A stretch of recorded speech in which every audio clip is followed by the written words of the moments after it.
অস্ট্রেলিয়ায় সফররত বিশিষ্ট ইসলামী বক্তা শায়েখ আহমদুল্লাহর ভিসা বাতিল করেছে দেশটির স্বরাষ্ট্র মন্ত্রণালয়।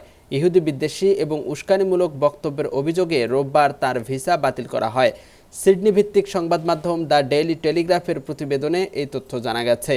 প্রতিবেদনে জানানো হয়েছে, শায়েখ আহমদুল্লাহ গত শনিবার সিডনিতে একটি পূর্ব নির্ধারিত অনুষ্ঠানে যোগ দেওয়ার কথা থাকলেও তার আগেই তিনি অস্ট্রেলিয়া ত্যাগ করেন। তিনি দেশ ছাড়ার পরপরই অভিবাসন বিভাগ তার ভিসা বাতিলের সিদ্ধান্ত নেয়। এর ফলে তিনি আর অস্ট্রেলিয়ায় পুনরায় প্রবেশ করতে পারবেন না।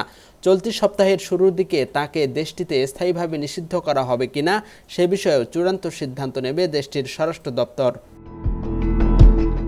টেলিগ্রাফের প্রতিবেদন অনুযায়ী অস্ট্রেলীয় সংবাদ মাধ্যমের হাতে আসা কিছু ভিডিও ফুটেজে দেখা গেছে শায়েখ আহমদুল্লাহ ইহুদি সম্প্রদায়কে নিয়ে বিতর্কিত মন্তব্য করেছেন। এক ভিডিওতে তাকে বলতে শোনা যায়, বিশ্বের সমস্ত অস্থিরতার মূলে রয়েছে ইহুদি ষড়যন্ত্র। তিনি ইহুদিদের ঘৃণ্য এবং বৈশ্বিক অশান্তির নেপথ্য কারিগর হিসেবেও আখ্যায়িত করেন।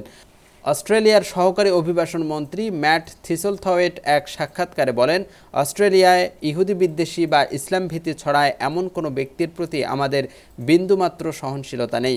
মাইগ্রেশন অ্যাক্ট অনুযায়ী আমাদের এই ধরনের ভিসা বাতিল করার পূর্ণ ক্ষমতা রয়েছে। Islamic Practice and Dawah Circle IPDC আয়োজিত আ লিগ্যাসি অফ ফেইথ শীর্ষক এক অনুষ্ঠানে যোগ দিতে অস্ট্রেলিয়া গিয়েছিলেন শায়েখ আহমদুল্লাহ। সিডনির পাঞ্চবলে শনিবার সন্ধ্যায় তার প্রধান বক্তা হিসেবে উপস্থিত থাকার কথা ছিল। তবে ভিসা জটিলতা ও উত্তেজনার মুখে শনিবারের অনুষ্ঠান সহ ক্যানবেরা, অ্যাডিলেড এবং পার্থে নির্ধারিত বাকি 3টি অনুষ্ঠানও বাতিল করা হয়েছে বলে আয়োজক সংস্থার পক্ষ থেকে জানানো হয়েছে। ইএফটি ফার্স্টের সাথে ট্রেড করুন যে কোনো জায়গা থেকে। ক্যাম্পাসে ক্লাসের ফাঁকে, ঢাকার জ্যামে বসে কিংবা ঘরে বসে ট্রেডিং এখন হাতের মুঠোয়। তাই ট্রেড করুন যখন খুশি, যেখানে খুশি।